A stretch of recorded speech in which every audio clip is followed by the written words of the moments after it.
фосфатов. Но самое важное указано здесь о том, что водные растения поглощают нитраты. But if you have a high nitrate level in your tank, you should not introduce plants to remove the nitrates. Если у вас большое содержание нитратов в аквариуме, то не нужно добавлять туда растений для того, чтобы устранить нитраты. A high nitrate level is restricting plant growth. The plant will not grow if the nitrate level is high. Высокий уровень нитратов замедляет рост растений. Растения не будут расти, если нитратов в воде слишком много. You have to reduce the nitrate level with a nitrate remover first, then you add live plants, and then the plants will remove nitrates before it's going up again. Сначала нужно использовать специальные средства для того, чтобы устранить нитраты, а затем уже добавить живых растений, которые будут поглощать нитраты и не дадут уровню нитратов подняться снова. Piranhas. Everybody is asking, are the piranhas really dangerous? Все спрашивают, пираньи действительно такие опасные? We found a lake. In this lake were millions of piranhas. Мы обнаружили озеро, в котором были миллионы пираний. And I wanted to take underwater pictures of piranhas. И мне захотелось снять пираний под водой. So I went snorkeling, not diving, snorkeling, and all the piranhas were swimming around me. Я не нырял, только опустил под воду голову, и пираньи плавали вокруг меня. There was a very strange feeling, I have to say. Было очень странное чувство, хочу сказать. But you see, still everything here, so they never bit me. Но, как видите, я весь цел, они меня не укусили. But where comes this reputation from? Но откуда же берется такая репутация? We found many people in South America where part of fingers are missing. Мы обнаружили множество людей в Южной Америке, у которых не было части пальцев. And if you ask these people, oh, how does it happen? They say piranha. И когда вы спрашиваете у людей, что случилось, они отвечают пираньи. But what they don't tell you is, if they catch piranhas angling, fishing, and they want to remove them from the hook, the piranha is biting into the finger and bit off parts of the finger. Но они не говорят о том, что это происходит, когда они ловят пиранью, и когда нужно снять ее с крючка, тогда пиранья откусывает кусок пальца. That's the way how they lose their fingers. Так они и теряют части пальцев. It never happens underwater. Под водой такого не случается. But if you have low water, low tide, I would say, in the dry season, then the piranhas are getting more aggressive because there is no food anymore. Но в сухой сезон, когда уровень воды ниже, тогда пираньи становятся более агрессивными, так как пищи не хватает. So during the dry season, you should not walk through little rivers. If there are piranhas in the little rivers, they might attack you. Поэтому в сухой сезон не нужно ходить по небольшим рекам, так как пираньи там очень агрессивные и голодные, они могут напасть. But if you have rainy season or after rainy season, absolutely no problem. You can swim with the piranhas. Но когда приезжаете туда в сезон дождей или сразу после него, никаких проблем, можно плавать вместе с пираньями. We did some feeding experiments. Мы провели несколько экспериментов с кормом. So we took our food and we tried to feed the fish direct in the nature. Мы взяли наши корма и попытались покормить рыб прямо в природе. And it was very interesting to see which food the fish like and which food the fish don't like that much. И очень интересно было посмотреть, какой корм рыбам нравится, а какой не очень. As long as we use ingredients which are from the nature, like algae, shrimps, fish meat, and so on, the fish know the smell. Так как мы используем натуральные ингредиенты, как мясо, креветок, поэтому рыбы чувствуют его. And if they know the smell, they immediately eat what they see in the water. И если они узнают запах, они сразу же поедают то, что видят в воде. If we use something else, like mammal meat or some food for our consumption, the fish react totally different. Но если мы использовали мясо млекопитающих или какие-либо продукты, которые потребляют люди, то рыбы реагировали совершенно иначе. It's very important to know about our aquarium fish, what is their natural nutrition. Очень важно знать о наших аквариумных рыбах то, к какому корму они привыкли в природе. Everybody of you know the zebra plecostomus, Hypancistros zebra. Многие из вас знают гипанциструса зебру. And when they were imported the very first time, everybody assumed that this beautiful catfish is a vegetarian one. И когда их только импортировали, все думали, что это красивая рыбка вегетарианец. All manufacturers of fish food, they had a catfish fish food for vegetarian fish, and they put the zebra pleco on the label because he looked so beautiful. Многие производители кормов для самов вегетарианцев помещают изображение гипанциструса зебры на упаковку, так как рыбка очень красивая. But it was totally wrong, because the zebra pleco eats meat. He loves red bloodworms. He loves fish meat. He doesn't like vegetarian stuff. Но это абсолютно неправильно, так как гипанциструс зебра потребляет мясо. Они очень любят мясо рыб, разных насекомых, но не вегетарианскую пищу. And if we use the wrong nutrition for the fish, they will never stay healthy. Но если мы будем использовать для рыб неправильный корм, они не будут здоровы. We distinguish for all animals, not only for fish, between carnivorous, meat-eating, omnivorous, everything-eating, and herbivorous, plant-eating. Мы разделяем всех живых существ, не только рыб, на три разновидности: те, которые едят мясо, те, которые едят все, что угодно, и те, которые едят только растительную пищу. So if we have a predator fish like this cichlid, he has a very short digestion system. That's why he needs only fish meat and no vegetarian stuff.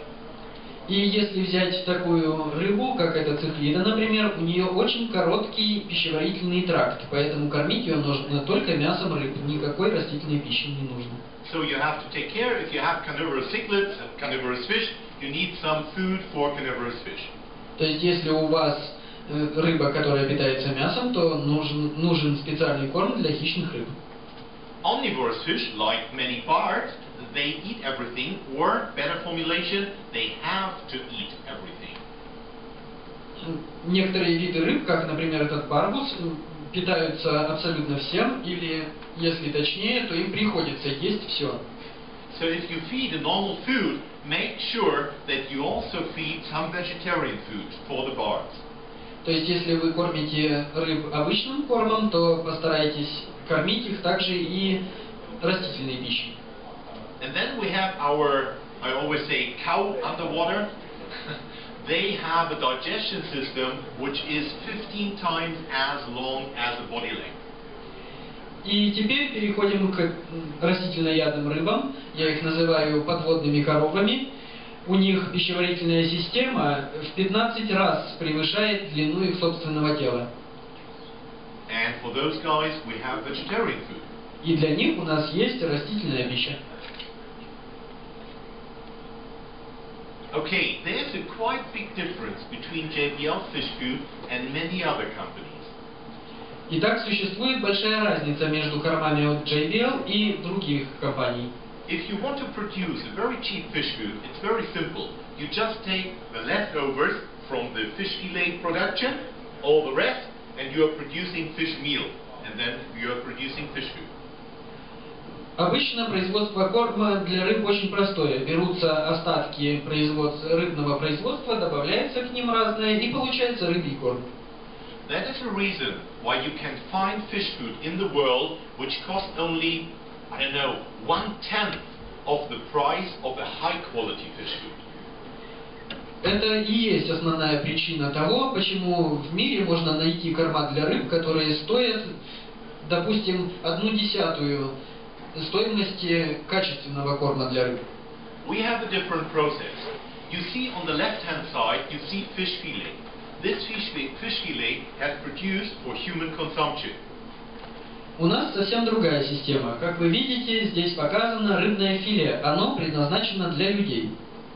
And if they are producing these fish fillets, they cut off the edges of the fillet because some bones can still stick in these edges. И при производстве рыбного филе обрезается это филе вокруг, так как там могут находиться еще некоторые кости. And these small fish fillets you see on the right side, and that's what JBL is buying to produce our fish food. Эти обрезки вы видите с правой стороны. Их и закупает компания JBL для производства корма для рыб. But if you would use only fish fillet for fish food production, it would be not good because it's pure protein. All the minerals are missing. Но если использовать только рыбное филе для производства корма для рыб, это будет неправильно, так как там чистый белок, другие микроэлементы отсутствуют. So we are buying the bones of fishes, fish bone meal, and we add the fish bone meal to the fish fillet, that we have the correct relation between protein and mineral. И для этого мы закупаем кости рыб и добавляем их к рыбному филе, и таким образом достигаем хорошего баланса белков и других микроэлементов.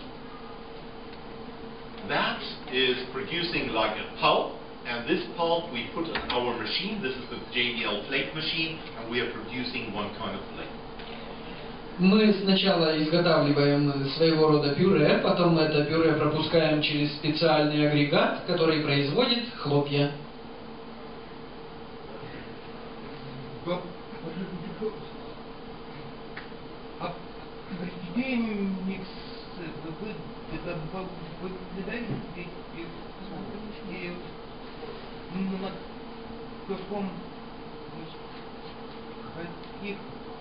Количество именно какой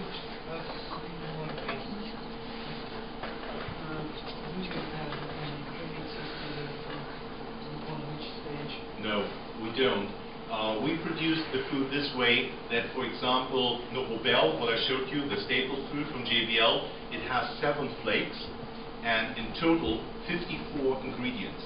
So we have something like a recipe where we say 5 grams of this herb, 2 grams of another, kilos of fish meat, fillet and bone meal, 0.5 kilos. So 54 ingredients on a list, and these ingredients we put in the big bucket, 1,000 liter buckets, and then we are producing 1 flake. That's the way how it works. Для производства хлопьев берется специальный рецепт, в котором много компонентов, 54 различных компонента. Указано точное количество, какого компонента сколько нужно добавлять. Все они добавляются в огромный бак, около 1000 литров, и таким образом производятся хлопья. So there is no pre-mixed compound or whatever. Every single, if you are in Germany and you come to our factory, you can go to this room where we have all this in stock, and you can see every single ingredient separated, and then it's mixed for production, nothing pre-mixed. В Германии можно посетить производство этих кормов и увидеть, что каждый ингредиент находится отдельно от другого, и затем их все вместе смешивают и получают корм для рыб. Okay, variety is important. So if you are, oh sorry, this is a mistake, it's not frozen food, live food.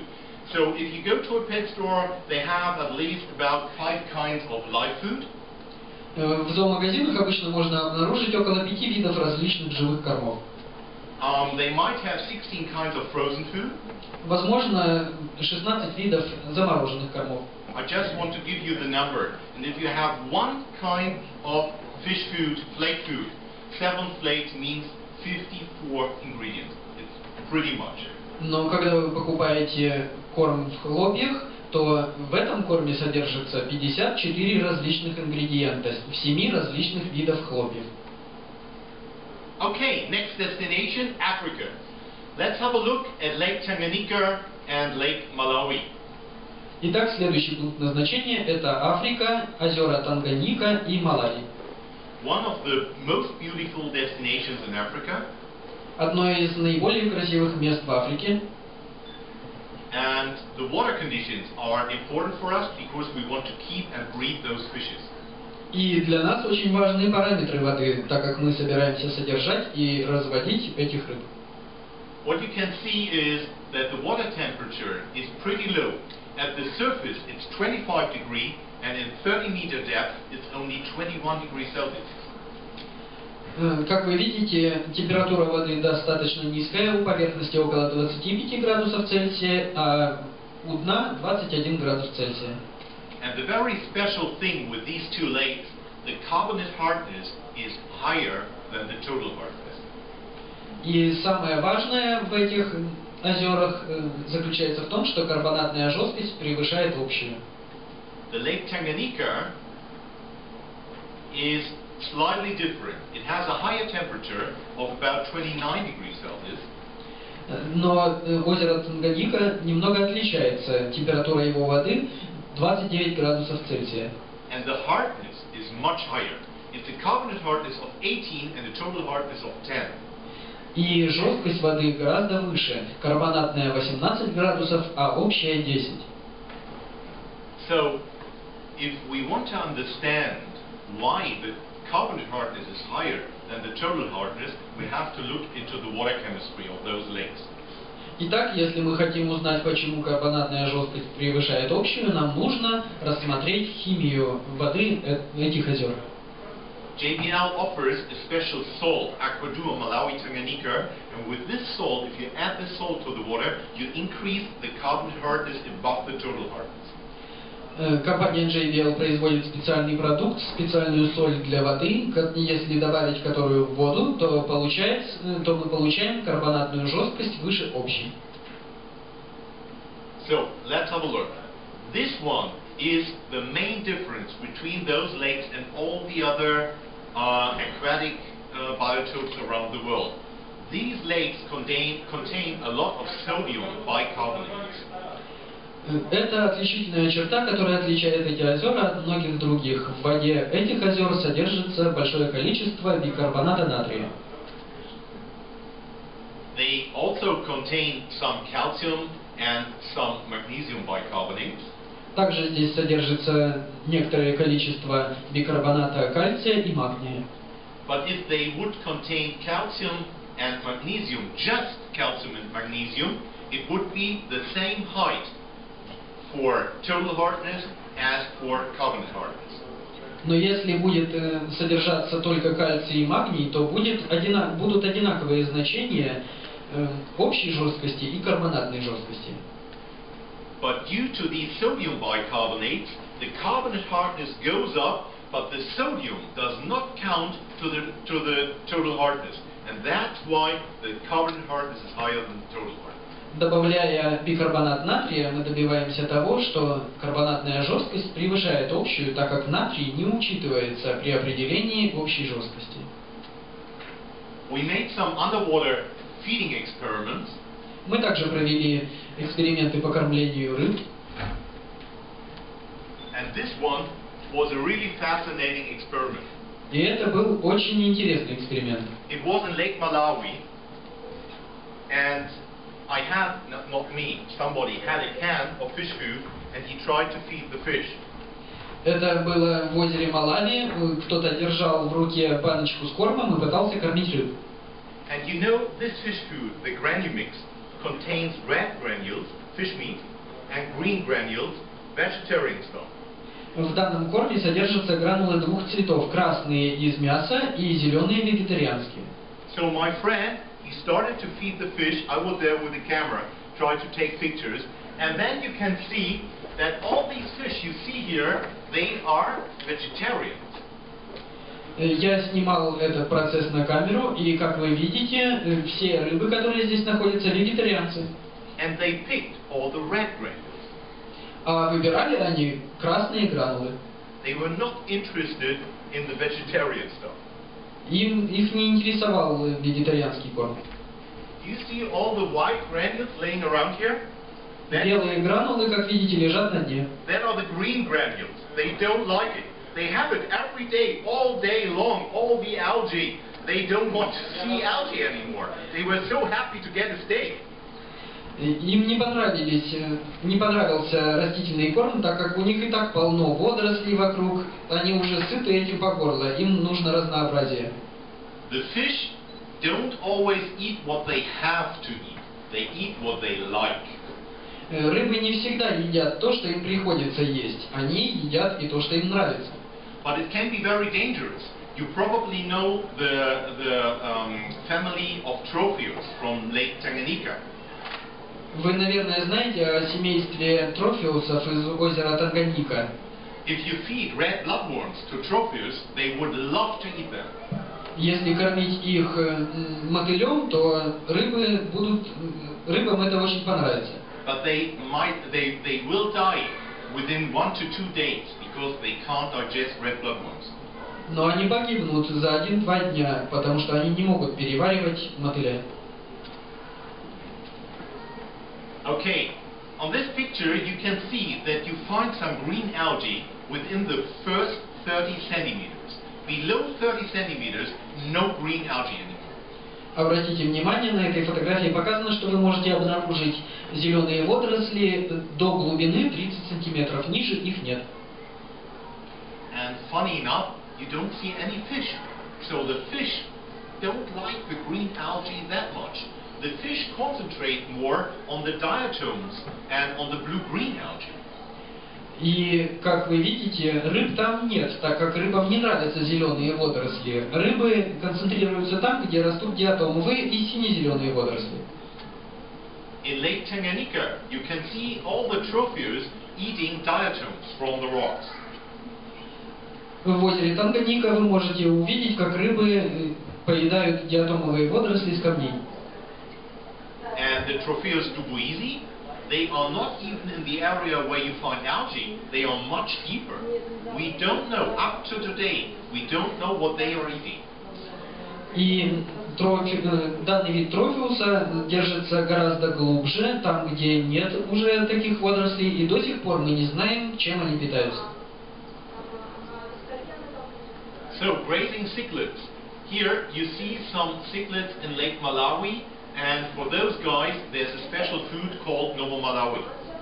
Это цихлиды из озера Малави, и для них разработан специальный корм Novo Malawi. But there are also grazing cichlids in Lake Tanganyika. They would eat exactly the same food. It's just called Novo Malawi. Но есть такие же цихлиды и в озере Танганьика. Они питаются тем же самым кормом, просто он называется Novo Malawi. There are some more foods for those guys, like Novorif, that are vegetarian sticks, or the spirulina flake. Но также существуют и другие корма для таких рыб, как новорифт и спирулина. And there are also predator cichlids, like in Lake Malawi. All those guys, they are specialized in hunting fish. Но есть и другие цихлиды в озере Малави, как, например, вот эти, которые специализируются на охоте за рыбами. So for those guys, you need a special fish meat food, like ground cichlid, or like these guys from Lake Tanganyika, the Novo Tanganyika. И для таких рыб нужен специальный корм, как граноциклид или новотанганьика, как для этих циклид из озера Танганьика. Don't be confused that we call this food Novo Malawi and this Novo Tanganyika. It does not depend on the lake. It depends on the way of feeding. И не путайте, пожалуйста, эти корма, потому что они называются Novo Malawi или Novo Tanganyika. Они делятся не по озеру, они делятся по способу питания рыб. Wrong nutrition of fish can lead to several problems. Неправильное питание рыб может приводить к различным проблемам. This koi, for example, he got his whole life, he got trout food. Всю свою жизнь данная рыба поедала мясо. And the koi is a vegetarian and not a predator like a trout. So if you feed koi with the wrong food, they blow up like a balloon fish. Но карпы кои, они не хищники, как форель, поэтому корм для форели, для данных рыб не подходит, и они становятся очень толстыми. Look at that one. It's a cichlid from Lake Malawi, but he has a deformation, a spinal deformation. And everybody thinks it's caused by genetic problems. Это циклида из озера Малави, как вы видите, у нее деформирован позвоночник, и многие считают, что причины у этого генетические. But it depends on wrong feeding. This guy always got fish meat as a fish food, and he can't digest it. He is a vegetarian. Но на самом деле проблема здесь вызвана неправильным кормом. Все время эту рыбку кормили мясом, а ей нужна растительная пища. And the same with the life-bearing fish, like guppies. Guppies are mainly vegetarian, and some mosquito larvae, some daphnia, some cyclops, something like this.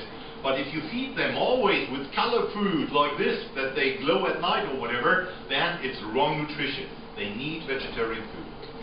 Та же самая проблема и с гуппи. Если кормить их постоянно живым кормом или кормом для усиления окраски, чтобы они там светились по ночам или не знаю для чего, это неправильно. Нужно кормить их и растительной пищей тоже.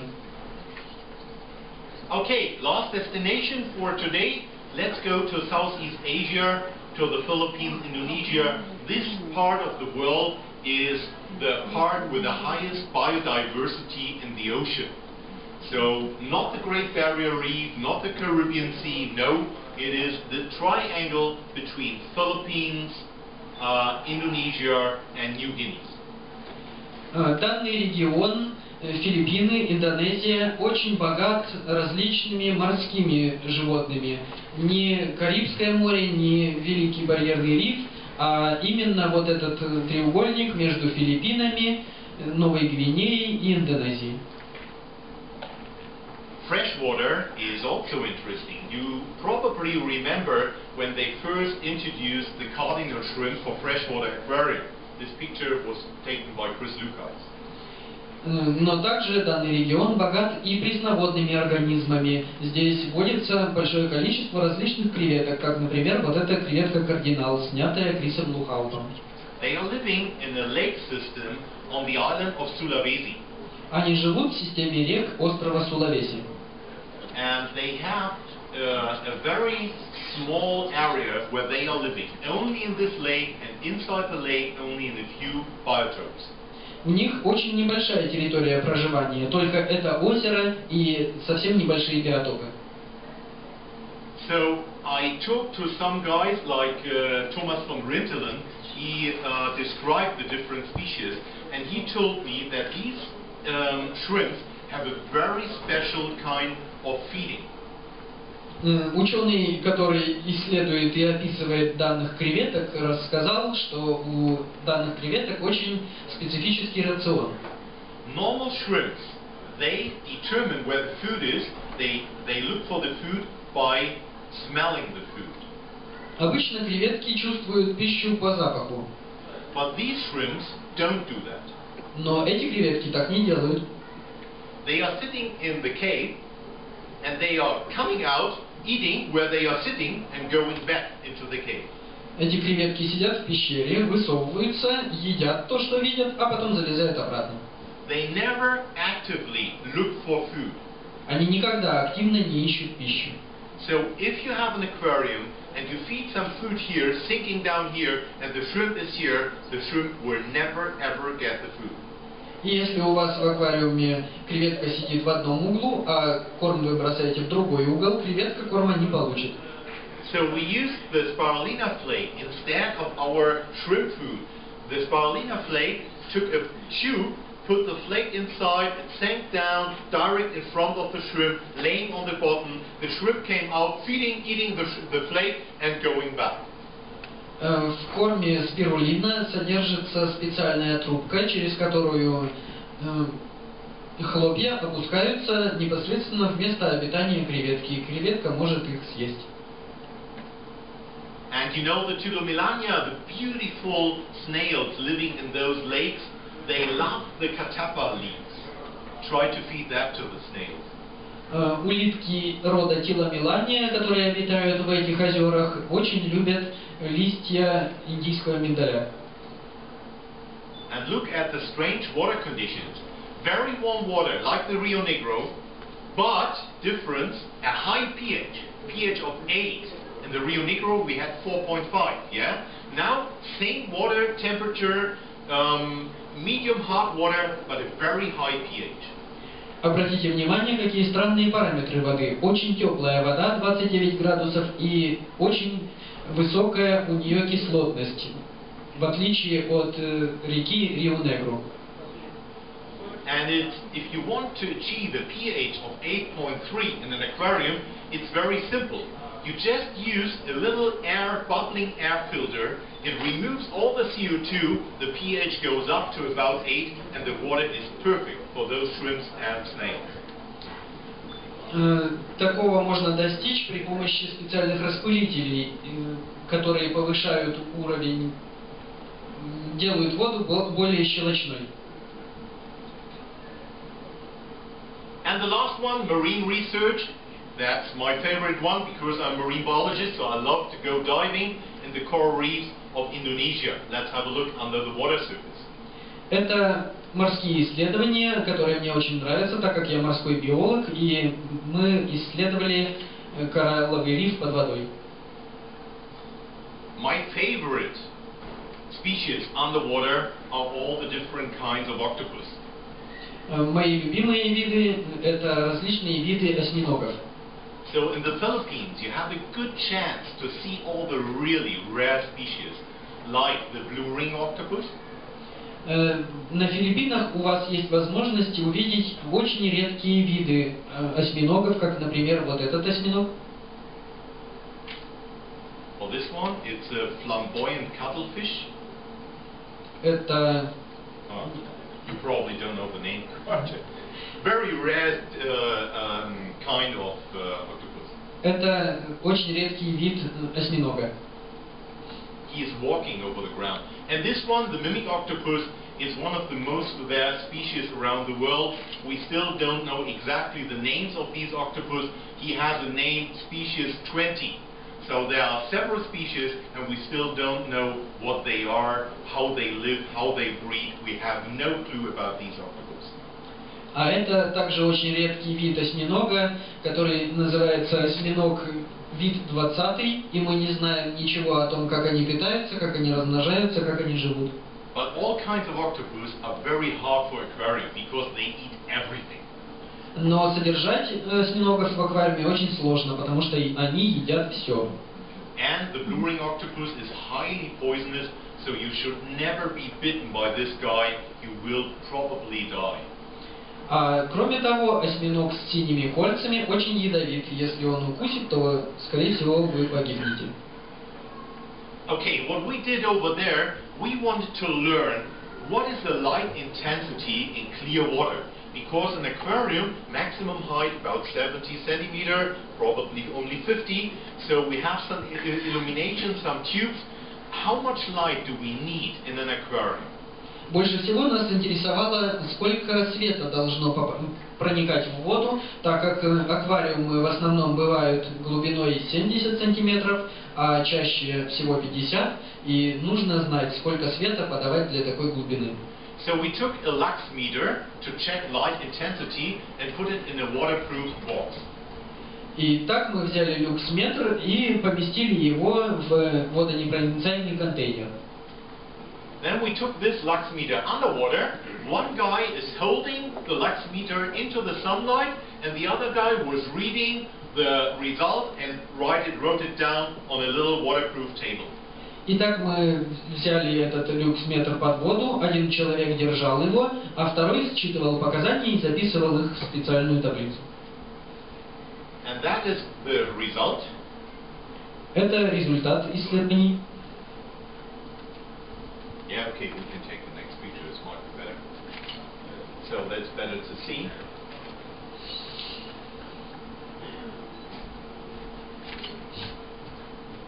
You see that we have a lux intensity at the surface of about 100,000 lux.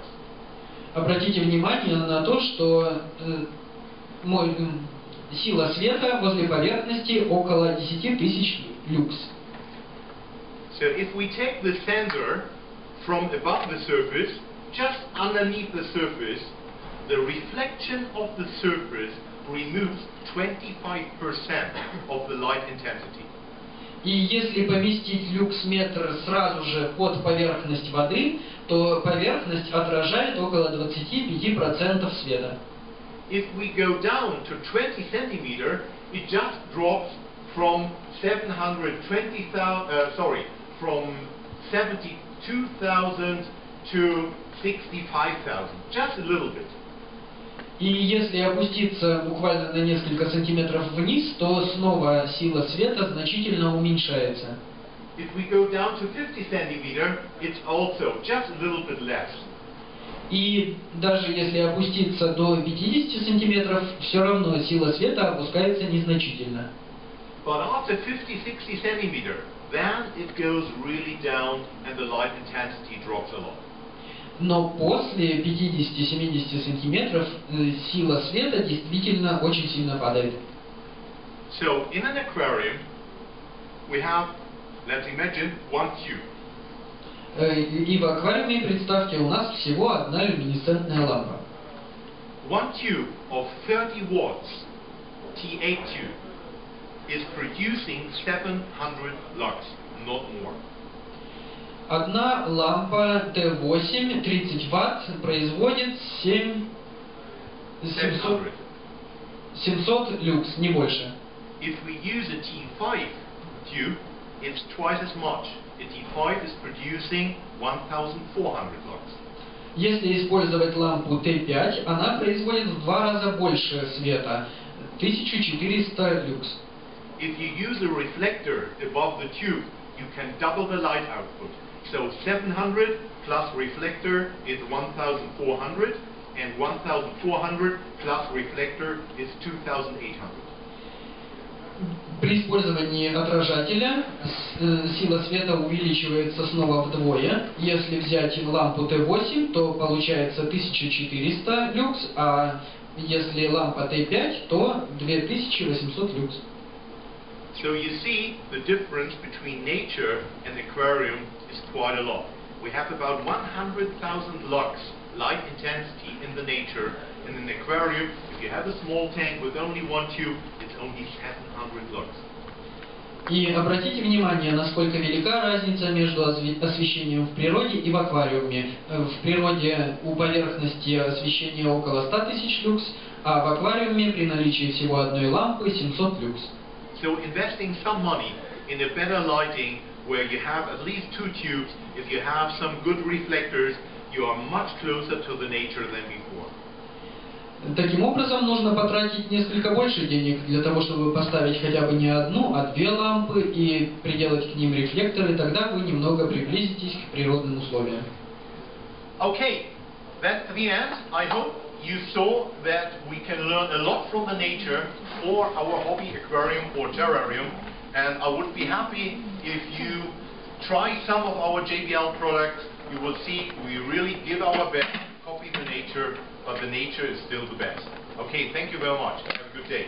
Спасибо большое за внимание. Как вы видите, мы пытаемся приблизиться к природе, но природа все равно нас опережает. Пробуйте, пожалуйста, продукцию компании JBL.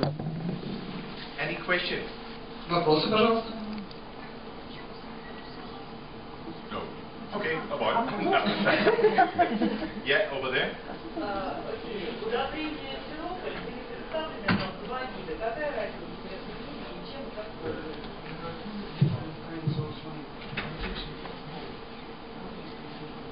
You mean Ferropool and Ferropool 24? Okay. In Ferropool, we have all the minerals which you can dose for about 2 weeks in advance. В Феррополе микроэлементы, которые можно добавлять для их использования в течение 2 следующих недель.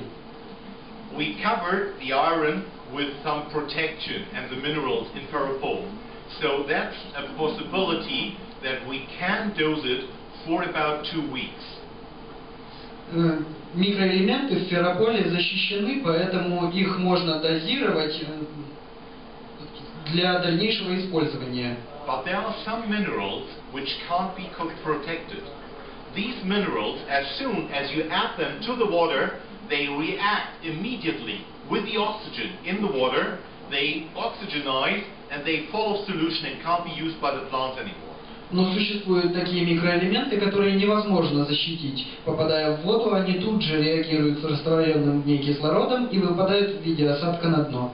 And these trace elements we put in the ferropol 24. И вот именно такие микроэлементы находятся в феррополе 24. And by adding ferropol 24 every day, you add just a small amount of these trace elements, and before they can be oxygenized by the oxygen in the water, the plants hopefully grab them from the water.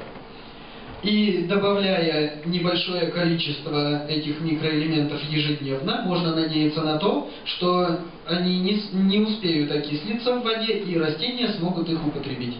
If you keep normal plants like in a normal community tank, you are fine with the ferropol basic fertilizer. But as soon as you start into the more difficult plant, like now I'm thinking in English, forget the Germany. What's the name of them? Rotala macranda, Myriophyllum, and all those ones. You need the ferropol 24 fertilizer as well. Otherwise, they will never grow. Если вы содержите обычные виды растений в аквариуме, то можно обойтись обычным феррополом. Но если вы хотите выращивать более требовательные виды, как, например, ротала макрандра или мириофиллум, например, краснолистовые виды растений, для них нужен ферропол 24. Иначе они не будут правильно расти. Okay?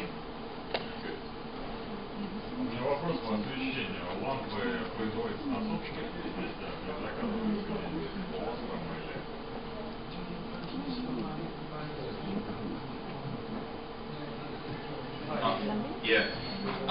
no, we don't produce the tubes ourselves, but we have a manufacturer in Germany, it's not Osram, and this manufacturer is producing exclusively the tubes for JBL. And that is the reason why JBL is the only company in the world who offers a full spectrum, different to all the others. No Osram, no Philips, no Sylvania, no Danilin, and so on.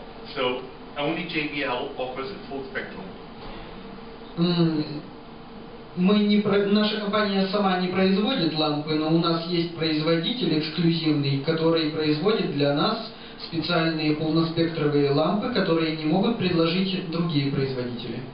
Следующий тогда вопрос. Просто некоторые опять немецкие компании, конкуренты ваши, говорят, что JBL именно по оборудованию является картонной фабрикой. То есть все заказывается у других компаний, производящих.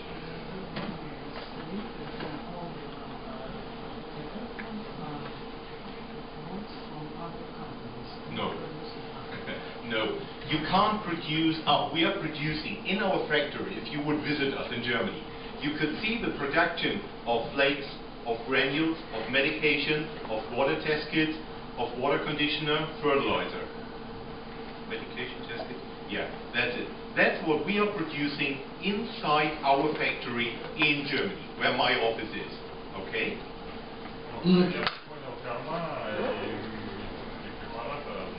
Именно это все производится в самой Германии, именно там, где находится офис компании. Okay. Exactly. Some technical stuff, we have companies who are producing this stuff according to our, what's the word? We say how to produce it. So we made the sign, the drawing and everything, like for the filtration. And then we offer it to a company, and they are specialized in producing plastic material, or motors, engines, or heaters. And then they supply us to Germany the technical stuff, and then it's a JBL heater or a JBL filter. But it's exclusively. So it's not a filter produced for this company and this, and we just put on our name on the filter. No. Существуют компании, которые эксклюзивно производят компоненты для оборудования, для JBL, и эти компании производят только оборудование для компании JBL. Это не значит, что просто компания JBL где-то закупает оборудование, пишет на нем свое название и все, выдает это за свое. Все делается по рецептуре, по требованиям JBL. And there is, coming back to the lighting, there is one company in Germany, they are producing bulbs and tubes for bathroom, living room and all this. And we gave them exactly the way how we want to have the tube, the spectral light we want to have. And then they are producing the tubes according to our requirements. Существует в Германии компания, которая производит лампы для бытового пользования. Мы им даем специальные требования, указываем, и компания производит специально для нас лампы согласно данным требованиям. Да, полноспектровые лампы. А ваша лампа может пробить стол 60 сантиметров в одиночку?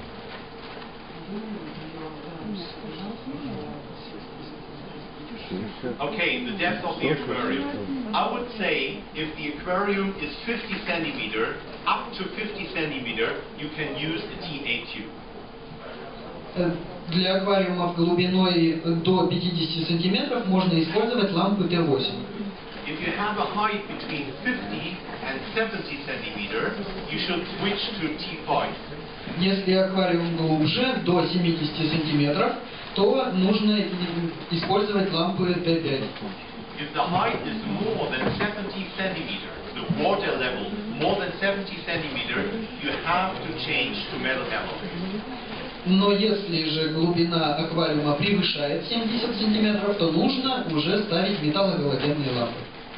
Because the metal halides are offered in 250 watts, 400 watts, 1000 watts, and the tubes they stop at 80 watts. Так как металлогалогенные лампы бывают очень высокой мощности, а люминесцентные заканчиваются на 80 ваттах. Okay?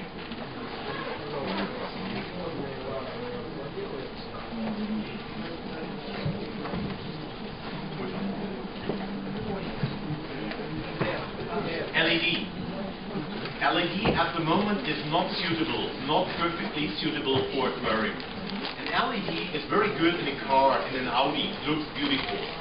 You can use LED in some cases in your room, but with an aquarium you have a different situation.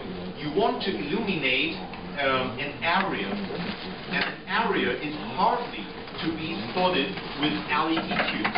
You need for a normal aquarium about 16 high power LED, and the electricity consumption of 16 LEDs is more than 4 tubes. So right now LED is not that perfect. We know that LED is the future, and we guess, just a guess, I don't know, but we guess that in about 2 years LED will take over the market from tubes. But right now tubes are not that expensive, and the light output is better than the LEDs. В настоящее время компания не собирается развивать диодные лампы, так как для того, чтобы осветить обычный аквариум, требуется около 60 диодов, но их потребление энергии будет больше, чем у 4 люминесцентных ламп, которых будет вполне достаточно точно для такого же аквариума. И в настоящее время, так как люминесцентные лампы дешевле и эффективнее, то диоды развиваться не будут. Но в будущем, возможно, светодиоды захватят весь рынок освещения. There is one more problem with the LED. If you look at the spectral lights of the LED, you can see that they have a drop in about the blue, in the green, blue-green, yellow-green range. That's dropping before it's going up. The LED manufacturers are able to remove this drop, but it's pretty expensive, and the request from the aquarium trade is not there at the moment. So in the future, they have to balance the spectral light of the LED much more than now. Также у диодных ламп существует провал в спектре в районе желто-зеленого цвета. Производители могут это устранить, но это дорого, поэтому сейчас пока никто этим не занимается.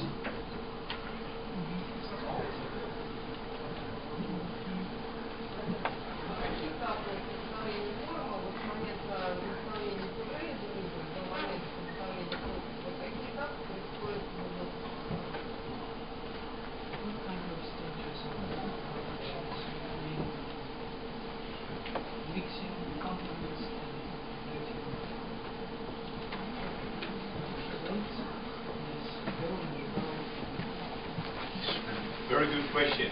I can show you how it works.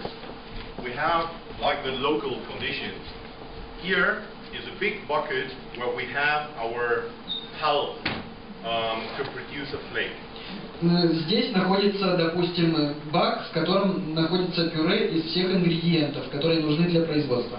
The pulp goes up in the second level, and there we have the big rolls where we are producing the flake. Далее пюре переходит на второй уровень, где расположены большие валики, которые производят хлопья. When the flake is coming, it's a huge flake. It's about 4 meters long. One big flake coming down from the flake machine, and when the big flake is leaving the machine, coming down, it's crushed with a big wheel into smaller parts like this part of flake and falling down. Далее конгломерат хлопьев измельчается специальным агрегатом. From there, it's collected in like a bucket down there. It's taking up with like a wheel. It's going up 2 meters to here in the next room, and there it's collected in big bags, very thick material bags, and they are sealed immediately. Далее хлопья перемещаются в другое помещение, где собираются в мешках, которые тут же запечатываются герметично. After sealing the bags have to be stored for 1 day, 2 days, 3 days until it's mixed with the other flakes. Because one food, what I said, contains 7 kinds of flakes. And so we have to collect the flakes, different ones, the green flake, the red flake, and so on. We have to collect them, and then after a few days, it's mixed with the different flakes to make one fish food. That immediately filled into the little cans of fish food with nitrogen, sealed, closed, and ready to go. Далее эти хлопья смешиваются с другими видами хлопьев, так как в корм обычно входит несколько разных видов хлопьев, и баночки тут же запечатываются тоже герметично.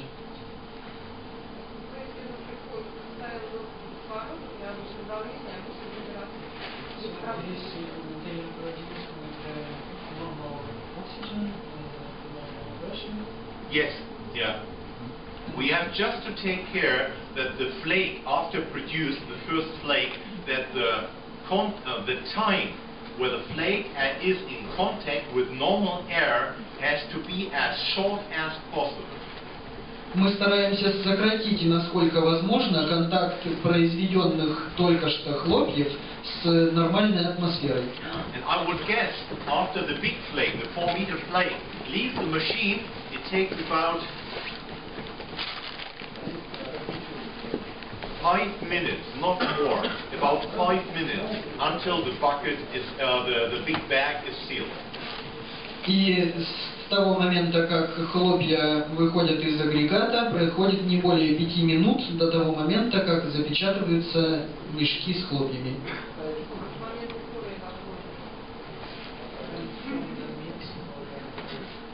Oh, that's much quicker. It's after mixing, coming back into the bag, driving over to the machine where it's put into the cans.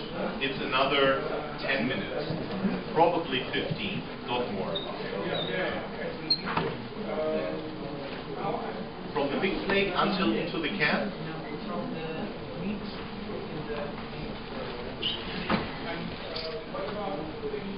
When it's a flake or before?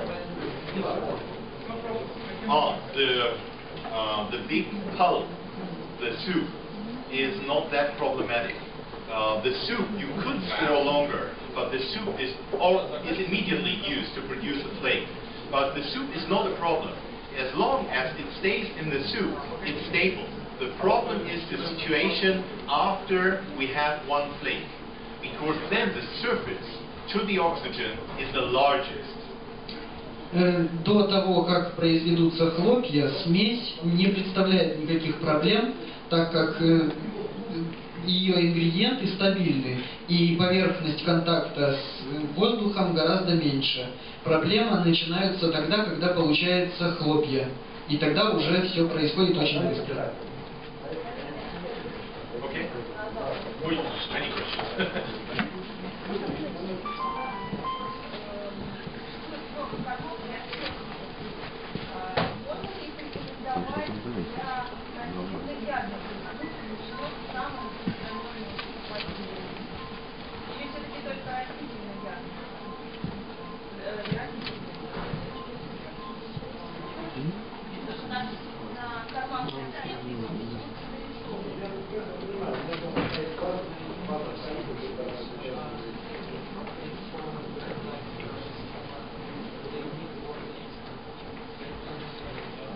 Not only vegetarian. If you go to Central America and watch live-bearing fish, you can see that 80% of their natural nutrition is grazing algae from the bottom, or from leaves or wood or rocks. But by eating these algae, they also eat little animals, like little cyclops or whatever. And if there is some mosquito larvae on the surface, they would eat them as well. But the percentage is 60 to 70% vegetarian, and 20 to 30% is insect larvae, something like this on the balance. В природе живородящие рыбы питаются в основном водорослями, но водоросли составляют около 70-60% рациона. Остальное составляют различные мелкие организмы, в том числе и личинки насекомых. Вопрос, когда-то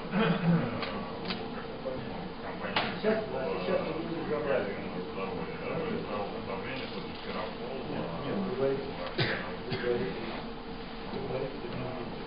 большие упаковки, конечно, многие пригонять, это это может быть, то, что какие должны быть условия хранения, что влияет на стабильность классной соединения.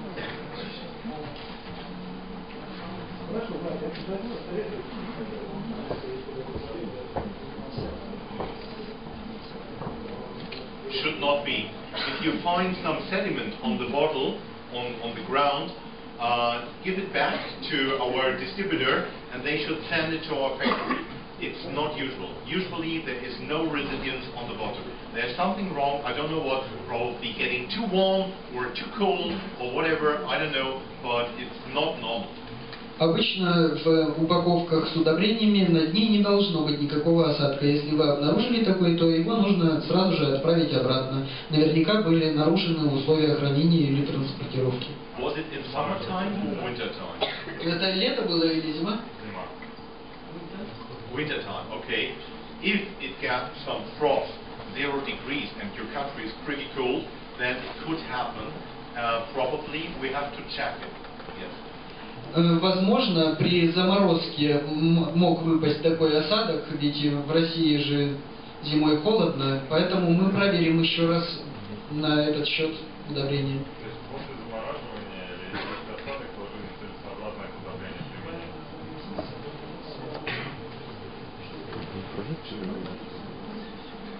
We can use it, that's not the problem. But I guess, it's just a guess, I guess that some of the minerals are full of solution and now they are not soluble in the water anymore due to the low temperatures. So it's not as good as it's supposed to be. Такие удобрения можно использовать, но так как образовался осадок, значит некоторые минералы выпали в осадок и уже не смогут быть использованы растениями. То есть удобрение будет не настолько эффективным, как предполагалось бы.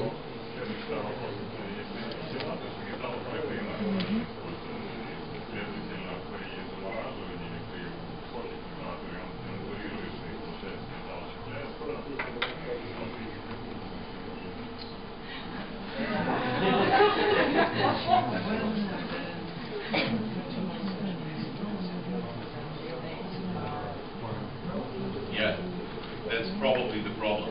But don't worry, you get your money back.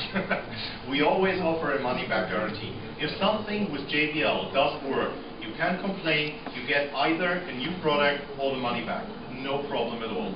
Именно так происходит. Хелаты разрушаются и минералы выпадают в осадок. Но если такое произошло, вы всегда можете получить свои деньги обратно. Есть такая программа в JBL. Как помню, на упаковке нет